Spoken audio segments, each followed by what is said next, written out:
하둘셋 안녕하십니까. 3화열혈입니다.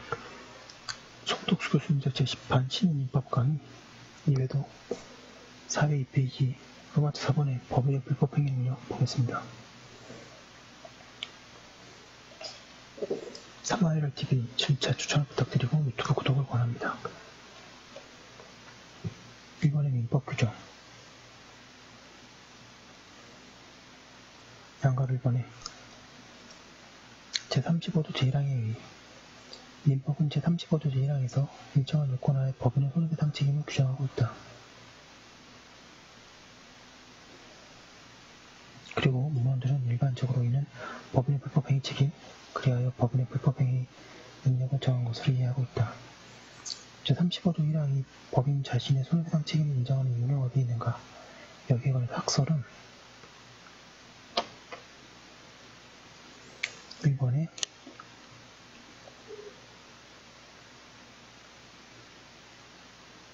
법인 실제설의 입장에서 이 규정은 자신의 불법행위에 대하여 배상책 403페이지 이를 인정한 것으로 당연한 규정이라는 견해.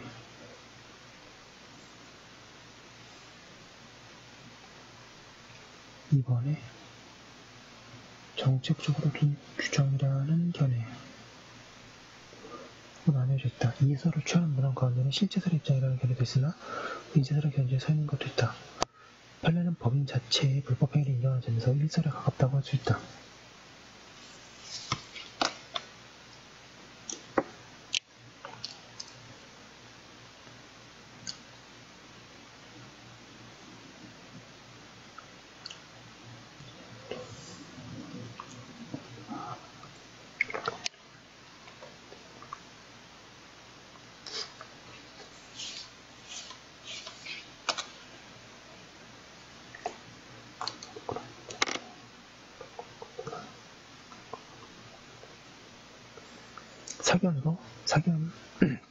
사견처럼 법인의 본질에 관하여 실제설을 취하는 한 법인의 대표기관에 의한 일정한 행위는 법인 자신의 불법행위가 되며 당연히 법인은 그에 대하여 책임을 진다고 하게 된다.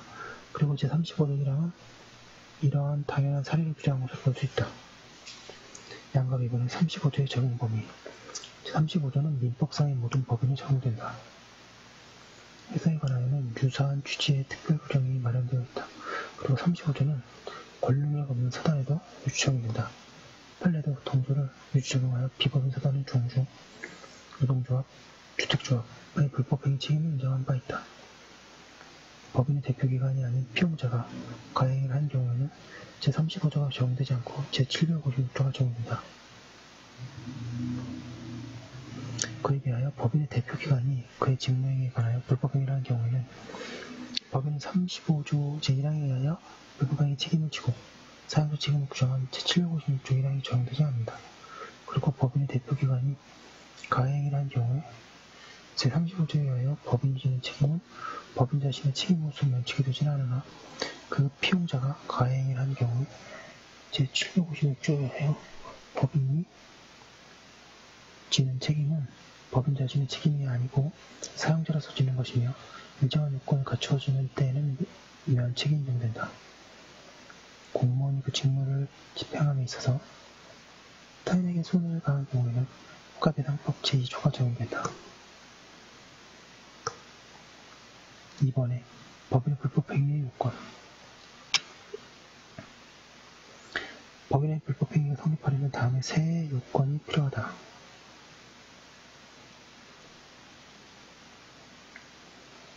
1번에 대표기관의 회의가 있을 것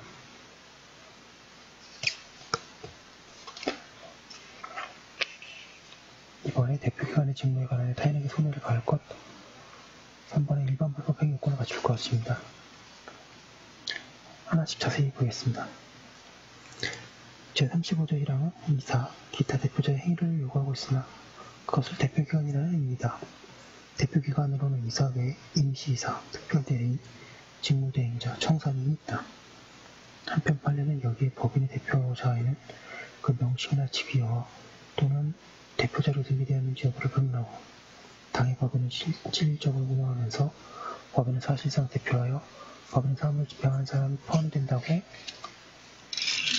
한다. 404페이지.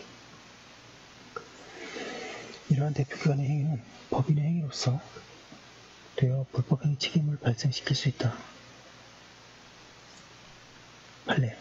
민법 제335조에서 말하는 이사 기타 대표자는 법인의 대표기관을 의미하는 것이고, 대표권이 없는 이사는 법인의 기관이긴 하지만 대표기관이 아니기 때문에 그들의 행위로 인하여 법인의 불법행위가 성립하지 않는다. 대표기관이 아닌 기관의 행위에 대하여는 법인의 책임을 인정해야 하는가? 여기에 관해서는 부정설과 긍정설이 대립하고 있다. 생각건대 긍정설은 35조 1항의 명령 규정에 반하여 취할 수 없다. 그 결과 사원청이나 감사와 같은 기관의 행위는 법인의 불법행위가 되지 못한다. 이사에 의해 선임된 대리인이 행위에 대하여 법인의 불법행위 책임이 생기는지 문제된다. 여기에 관하여는 1번에 법인의 불법행위 책임이 생기지 않고 사용자 책임만이 생길 수 있다는 경우와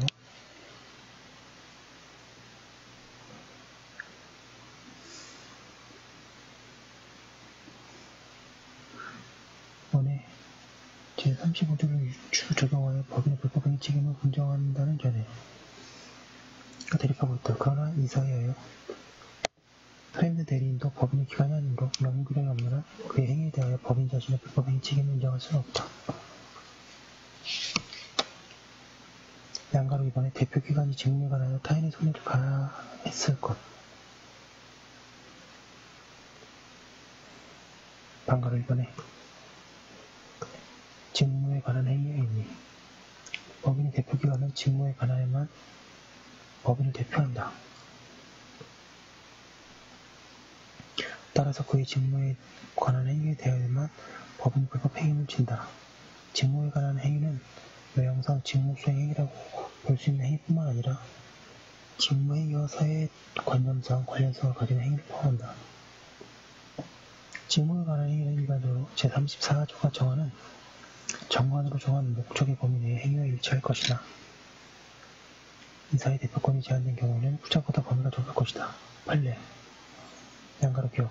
법인이 그 대표자의 불법 행위로 인하여 손해배상 의무를 지는 것은 대표자의 직무에 관한 행위로 인하여 손해가 발생한 것을 유한다고 할 것이나 그 직무에 관한 것이라는 의미는 행위 외형상 법인의 대표자의 직무 행위라고 인정할 수 있는 것이라면 설사 그것이 대표자 개인의 사리를 도모하기 위한 것이었거나 혹은 법령의 규정에 위배된 것이었다 하더라도 그의 직무에 관한 행위에 해당한다고 보아야 한다.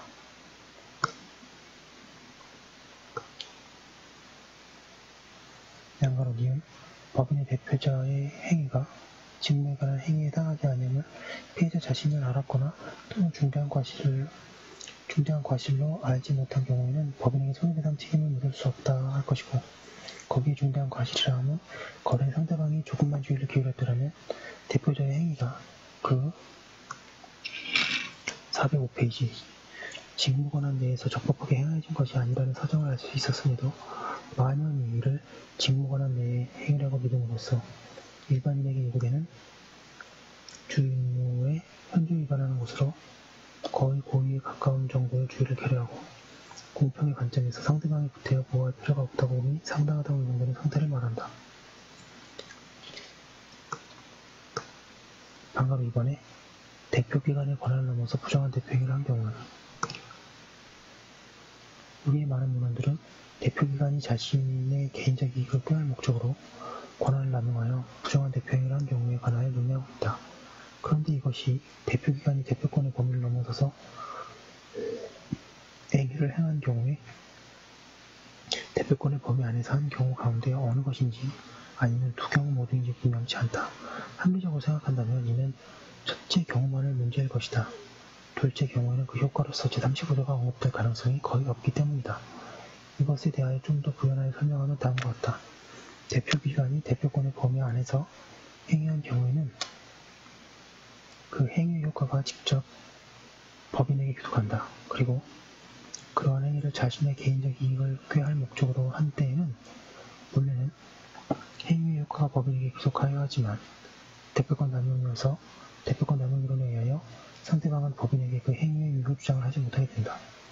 그럼에도 불구하고 상대방이 법인에게 불법행위 책임을 물을 수 있도록 하는 것은 부적절하다. 그러한 경우에 상대방은 보호될 필요가 없는 자이기 때문이다. 결국 문헌들은 분명히 밝히고 있지 않고 논의하는 경우는 대표권 남용의 경우가 아니고 대표권의 범위를 넘어서서 행위한 경우인 것이다. 문헌 중에는 드물지만 첫 번째 경우에 관하여만 명시적으로 논의하고 있는 것도 있다. 주의할 것은 대표기관이 대표권의 범위 안에서 부정하게 대표행위를 한 경우이지만 법인의 불법행위 책임을 발생하는 때도 있을 수 있다는 점이다. 행위 효과가 법인에게 귀속될 수 없으면서 대표권 남용도 되지 않는 경우가 그 얘기다. 대부분도 상호신용 금고의 대표이사인 갑이 원로부터 일정한 금전을 예탁금으로 입금 처리하여 줄 것을 의뢰받고 당시 공동대표이사인 병의 개인자금을 조달할 목적으로 그 금전을 차용하면서도 외관상으로만 그것을 외금고에 차입금으로 입금 처리하는 양 가장하여 어뢰수리고 실제로는 차입금 원장 등 장부에도 기장하지 않은 채 외금고용 차입금서가 아닌 병 개인 명의로 발행한 약속어음을 을에게 교부하여 주었다면 이는 실질적으로 갑의 개인적인 융통행위로서 외금고의 차용행위로서는 무효라고 하겠으나 그의 행위는 외금고 대표이사로서의 직무와 밀접한 관련이 있을 뿐만 아니라 외형상으로는 외금고 대표이사의 직무 범위 내의 행위로 봐야 할 것이고 올해 처지에서도 외금고와 거래로 알고 있었던 것이므로 외금고는 그 대표이사 갑의 직무에 관한 불법행위로 인하여 우리 입은 손해를 배당할 책임이 있다고 하였다. 대표기관의 행위가 효력 규정을 위반하여 그 효과가 법인에게 귀속하지 못하는 경우도 있다. 406페이지 아래에서는 사견이 이해하는 것처럼 문헌들의 첫 번째 경우에 관하여 논의하고 있는 것을 보고 설명하기로 한다. 이 경우에 관해서 학설은 126조 우선조정설 2번에 제35조 조정설 3번에 126조 35조의 선택적 정서에 주어져 있다. 그리고 정확하게 여기에 해당하는 판례는 있다. 타견 대표행위의 경우에는 대리행위에서와 달리 대표권을 넘는 경우가 생기기 마련이다. 그럼에도 불구하고 만약 대표권이 넘어서 행위한 경우가 있다면 그때는 제126조만 적용하는 것이 옳다. 그렇지 않고 제35조를 적용하거나 제126조를 선택적으로 적용하면 대표권의 제한이 무의미하게 되기 때문이다. 대표권을 남용 대표기관이 대표권의 범위 안에서 오직 자기나 제3자의 이익을 꾀하기 위하여 대표행위를 행한 경우에 효과가 문제된다. 여기에 관한 우리 학설은 파악하기 쉽지 않다. 한편 판례는 대체로 107조 제1항의 단서의 유추적용을 인정하나 예외적인 하나의 판결에서는 권리남용을 따르고 있다. 사견은 대리권의 남용에 관한서와 마찬가지로 예외적인 판례와 같은 권리남용 수집장이다. 참고로 대표적인 판결 도를 들어준다. 양가로 기억 대표이사의 대표권한 범위를 벗어난 행위라 하더라도 그것이 회사의 관리력의 범위 내에 속한 행위이기만 하면 대표권의 제한을 알지 못하는 제3자가 그 행위를 회사의 대표 행위라고 믿은 신뢰는 보호되어야 하고 대표이사가 대표권의 범위 내에서 한 행위는 설사 대표이사가 회사의 영리 목적과 관계없이 자기 또는 제3자의 이익을 도모할 목적으로 그 권한을 남용한 것이라고 할지라도 일단 회사의 행위로서 유효하고 다만 그 행위의 상대방이 대표이사의 직무를 알았거나 알 수 있었을 때에는 회사에 대하여 무효가 되는 것이며 이는 민법상 법인의 대표자가 대표 권한을 남용한 경우에도 마찬가지다. 양가로는 주식회사의 대표이사가 그 대표권의 범위 내에서 한 행위는 설사 대표이사가 회사의 영리 목적과 관계없이 자기 또는 제3자의 이익을 도모할 목적으로 그 권한을 남용한 것이라고 할지라도 이는 회사의 행위로서 유효하고 다만 그 행위의 상대방이 그와 같은 점을 알았을 경우에는 그로 인하여 취득한 권리를 회사에 대하여 주장하는 것은 신식에 반하므로 회사는 상대방의 악의를 입증하여 그 행위의 효과를 변할 수 있을 뿐이라고 하면 정당하다. 양가로 3번에 일반 불법 행위 요건을 갖출 것 제35조 1항은 제750조의 특별 규정이기 때문에 일반 불법 행위 요건을 갖추어져야 한다. 그리하여 대표기관의 가해행위, 고의과실, 책임능력, 가해행위 위법성, 손해발생, 407페이지 이미 있어야 한다. 3번의 효과. 법인의 불법 행위가 성립하는 경우 위의 요건이 모두 갖추어지면 법인은 피해자에게 손해를 배상하여야 한다. 배상하여야 할 손해의 범위 등에 관하여 일반 원칙이 적용된다. 법인의 불법 행위 책임은 사용자 책임과 달리 선임 감독의 주의를 다하였음을 이유로 면책되지 않는다.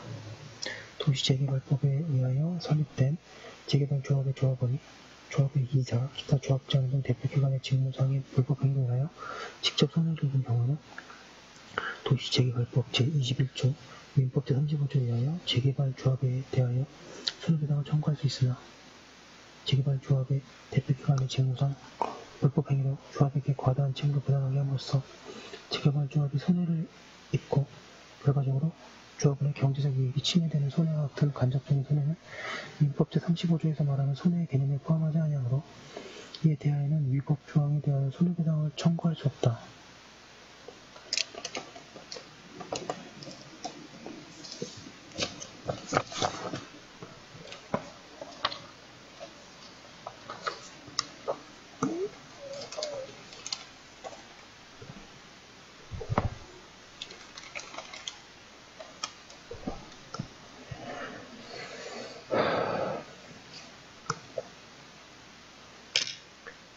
법인의 불법 행위 책임이 발생하는 경우에 민법은 가해행위를 한 대표기관 개인도 법인과 함께 배상하도록 배상 책임을 지도록 하고 있다.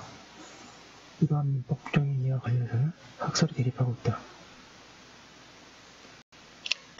법인 실체설의 입장에서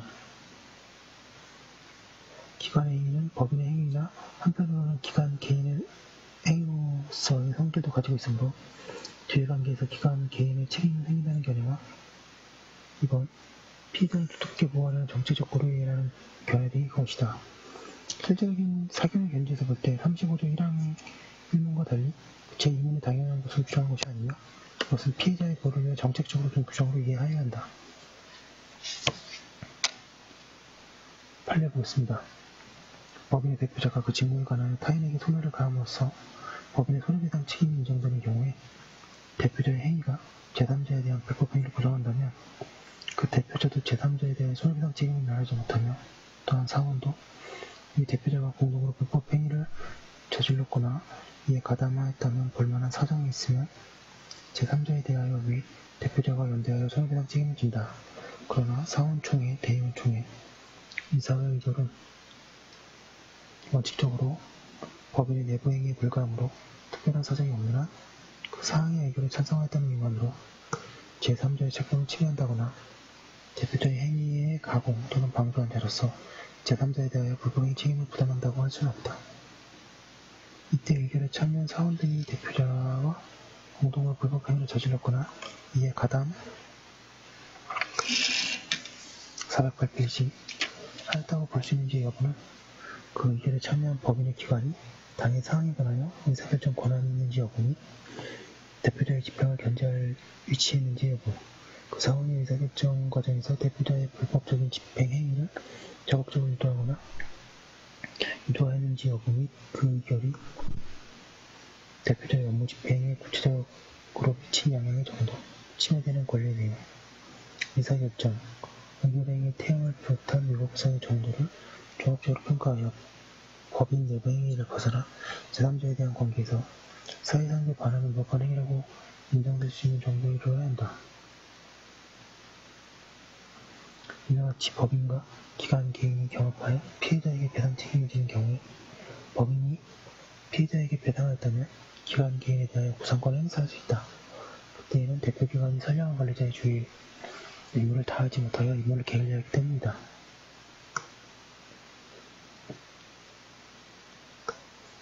양가 위반에 법인의 불법 행위가 성립하지 않는 경우 법인의 행위가 직무 집행의 범위를 벗어난 것이거나 다른 이유로 법인의 불법 행위 책임이 생기지 않는 경우에는 법인 행위에 대하여 책임을 지지 않으며 대표기관만이 750조에 의하여 책임을 진다. 다만 민법은 피해자를 두텁게 보호하기 위하여 그 사항의 의결에 찬성하거나 그 의결을 집행한 사원, 이사, 기타 대표기관은 공동 불법 행위의 성립 여부를 묻지 않고 언제나 연대하여 배상 책임을 지도록 하고 있다. 판례 법인 자체에 대하여 불법행위 상의 책임을 물을 수 있는 것은 법인 자체의 대표자가 그 직무에 관하여 타인에 대하여 불법행위를 가한 경우에만 한정한다는 것이 본조 제1항의 취지이며 구 농업협동조합법 제3조 제2조 제111조에 의하면 군 농업협동조합이라는 법인의 목적 달성을 위한 사업 중에는 신용사업이 있으나 신용사업 수행을 위하여 자금 차입을 하는 경우에는 반드시 농업협동조합 중앙으로부터만 이를 함을 요하는 것으로 법률상 명백히 규정하여 있으나 자금 차입에 관한 군 농업협동조합 자체의 불법행위 책임은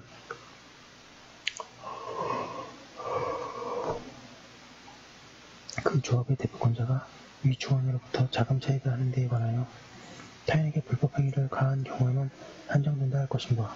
농업협동조합의 지소장이 그 개인에게 사업자금 조달을 위하여 개인으로부터 자금을 차입하여 타인에게 손해를 가하였다 하더라도 이는 위 조합의 목적 범위 내에서 타인에게 불법행위를 가한 경우라고 볼 수 없어 위 조합 자체의 불법행위가 된다고 볼 수 없다고 하고 있습니다. 여기까지 한 거 올려놓고 다음 거 이어서 하도록 하겠습니다.